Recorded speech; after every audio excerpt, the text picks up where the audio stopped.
Gente, tudo bem? Galera que faz o Exatamente acontecer, seja bem-vindo. Esse é o Exatamente. Ainda, galera, que o nome do canal não esteja identificado no link que tá no meu perfil do YouTube, Rimila Queiroz. Então procure Rimila Queiroz se você quiser ver os outros vídeos. Eu já falei aqui a respeito de maquiagem para iniciantes, como preparar a pele com base. Meu cabelo insiste em não se comportar, mas eu estou numa política de controlá-la ao máximo, entendeu? Prontinho. Aqui fios sempre rebeldes, mas a gente tenta. Então, gente, falando muito sério, hoje o nosso país, as cidades, os estados da federação passam por um momento delicado politicamente, ideologicamente. Cada vez mais a gente está percebendo que os ânimos estão se expressando de forma mais taxativa quanto ao próprio ódio que se fala de dentro como você pode entender a realidade do outro. Então a gente estuda muito isso. Eu estudei na Universidade Federal do Maranhão, me formei em História lá, e daí você percebe como as contradições elas não funcionam para melhorar os relacionamentos, as relações, as dinâmicas sociais, mas pelo contrário, você não consegue aceitar o diferente, você não consegue aceitar a pessoa que não concorda com você, e isso realmente é preocupante. Hoje no Brasil a gente está passando uma fase do governo federal de desmonte, para mim é assim que deve ser chamado, de desmonte das universidades públicas, não é? Independente de ser de esquerda, de direita, de centro. Eu não acredito que essa seja a discussão. A discussão não é essa no Brasil. No nosso país, a grande questão é uma enxurrada de dilemas que acometem o que nós entendemos como elite e o que a gente entende como classes subalternas. Tem um historiador chamado Edward Palm Thompson, que ele tem vários livros, ele é conhecido como historiador, que fala a respeito das classes que vêm de baixo. Porque até então, até onde se conhecia a história, era a história vista pela ótica das classes mais abastadas, das classes ricas, da nobreza. Então você vai ter o Peter Burke, que é um outro historiador, que ele vai falar do Luís XIV.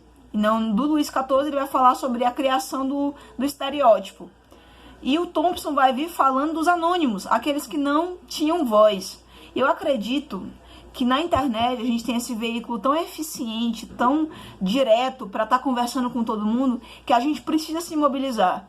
Então você, no seu município, eu estou querendo fazer esse vídeo agora para te alertar sobre o que está acontecendo na educação, no sistema atual que a gente vive de discriminação. Não adianta dizer que o racismo não existe, que a homofobia, independente de eu ser protestante ou não, eu tenho as minhas visões quanto ao que é pecado e ao que não é, mas assim como contar uma mentira na padoca, como diria a Bianca Andrade, que eu gosto muito dela, do Boca Rosa, na padoca da esquina, na padaria da esquina, falar uma mentira, contar uma lorota, é tão pecado quanto a questão da homossexualidade. Isso é o que a Bíblia diz, gente. Eu sigo a Bíblia, eu tento seguir a Bíblia. É sempre uma tentativa. Nós não somos o que esperamos, nem o que a gente projeta. Não somos.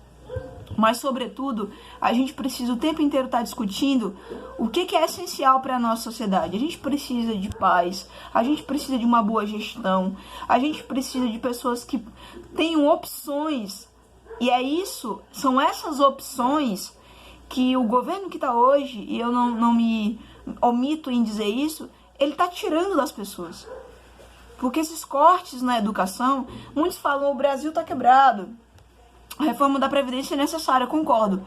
A reforma da Previdência é muito necessária mesmo. O Brasil tem um déficit orçamentário crítico. A gente percebe isso nos noticiários, a gente percebe isso nos estudos econômicos que são empreendidos sobre o nosso país.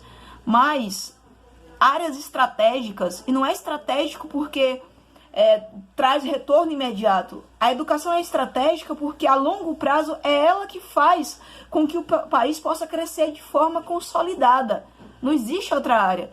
Todos os países que resolveram cortar, eu venho assistindo vídeos e lendo coisas e acompanhando noticiário, todos os países que se propuseram a cortar a verba da educação deram com os burros na água. Eles acabaram fracassando na sua ideia, na sua concepção de desenvolvimento, cortando o recurso.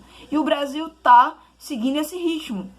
Muita gente vai dizer, não, mas nos Estados Unidos, a referência do Bolsonaro, né, dos bolsominions, da galera que ainda se propõe a apoiar o governo posto, é que nos Estados Unidos a educação é privada, que eles têm excelentes índices de desenvolvimento humano, verdade.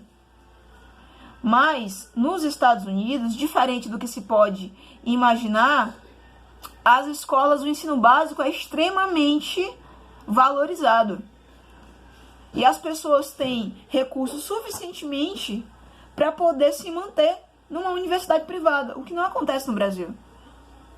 Você tem duas alternativas. E eu tô falando disso porque é a minha história retratada aqui também. Ou você estuda além da medida, estuda ao máximo, para poder ingressar numa pública e ter uma vaga teoricamente segura, porque não é só entrar, gente, na universidade, é permanecer. Quantos alunos vocês acham que estão na universidade que precisam de bolsa de auxílio permanência, de auxílio alimentação, de iniciação científica para fazer pesquisa e ter como pagar condução, pagar livro, pagar xerox? Muita gente faz isso com dinheiro de bolsa que é revertido através do recurso que é repassado para a universidade. Então não se enganem.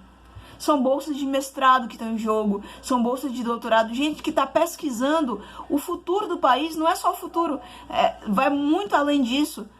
Questões que podem ser adotadas para agora, para o momento, para o contexto nacional do Maranhão. Eu estou no Maranhão, eu falo do meu estado, da UFMA. Eu tinha colegas do Centro de Ciências Tecnológicas e Exatas, eu tinha colegas do CCBS, e os de Humanas também não era diferente. Eu comecei fazendo uma pesquisa em que a gente, todo dia, a UFMA tinha entrado em greve. Imagina agora esse colapso das universidades federais. Começou com a Federal de Pernambuco, vou concluir. Eu comecei fazendo uma pesquisa que era a comparação das edições de Gilberto Freire. Gente, como isso é importante. Saber como ao longo da jornada de um estudioso como Gilberto Freire, autor de Casagrande Senzala, a gente pode perceber as dinâmicas étnicas no país. E aqueles detalhes que a gente acredita que podem não ter relevância, mas que fazem toda a diferença para entender a nossa miscigenação, o nosso povo, a nossa estrutura social, certo? Gente, o que eu queria dizer para vocês, você que é funcionário público, você que trabalha no Instituto Federal, que é professor do Estado, que é aluno do IFMA, eu falo mais diretamente aqui para o Maranhão, do IFMA, de qualquer IF, eu estou apoiando a campanha Tira a Mão do Meu IF, que está sendo desenvolvida aqui em Zedoca, assim como nos demais IFs do Brasil. Vocês não sabem a diferença que o Instituto Federal causa na cidade, como isso motiva a economia, desde imóveis, aluguéis para pessoas que vêm de fora, entendeu? Restaurantes, a gente percebe a diferença e nós não podemos perder isso.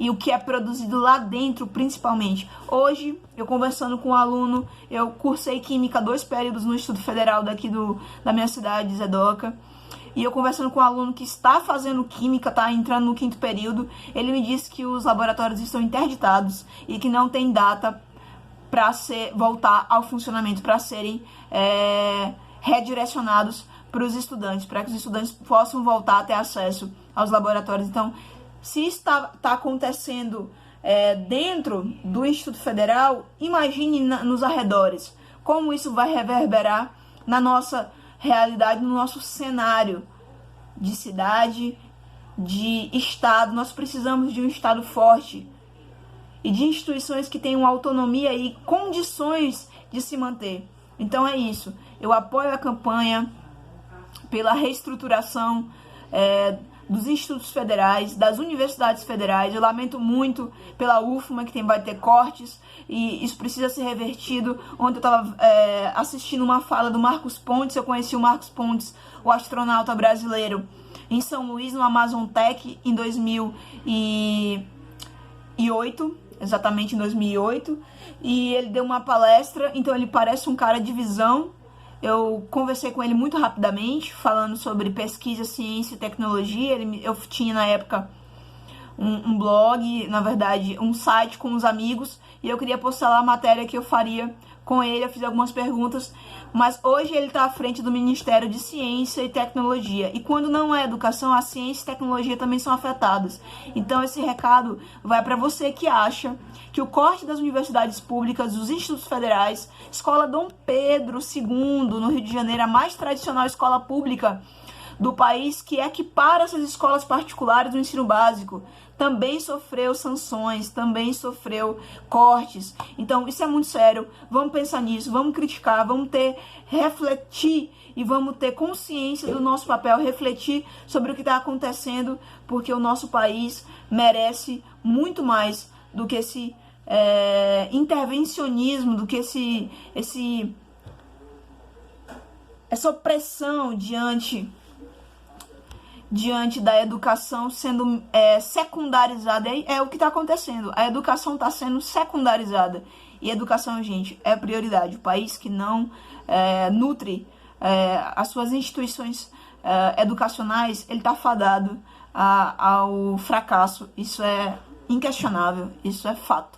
Tá? Isso é uma clássica percepção de quem estava numa universidade pública.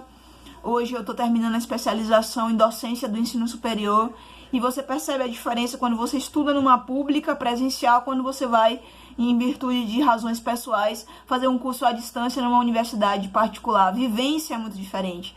Então eu sou do tipo que acredita que a realidade da universidade, ela altera comportamentos, e não é só para bebida, para droga, como muitas pessoas apontam. A universidade vai muito além disso. Eu participava de grupo cristão na UFMA, recebia os calouros, fazia a nossa comemoração para os novos alunos da UFMA, dentro de um grupo de oração e de evangelismo. Então é possível servir a Deus e estar na universidade. Então pense nisso e apoie as iniciativas de protesto contra os cortes nas universidades públicas e nos institutos federais. Isso é muito sério. Você também precisa cooperar para que a gente consiga reverter essa realidade tão lamentável. Obrigada, gente. Beijo. Hoje foi um papo muito sério, mas em breve a gente volta com coisas mais leves, com um papo do cafezinho, com uma maquiagem divertida, entendeu? Mas sempre dando essa pausa para falar de cenário político. E a gente também vai falar um pouco de política internacional, que é uma área que eu quero me especializar agora, entendeu? Como eu já expliquei, é uma meta conseguir ingressar no meio das relações internacionais. Então, gente, obrigada. Esse é o Exatamente. Você faz exatamente acontecer, não se esqueça disso. Visualize, dê seu like e deixe comentários, que a gente vai produzindo mais material para repassar para vocês. Obrigada, valeu, beijão.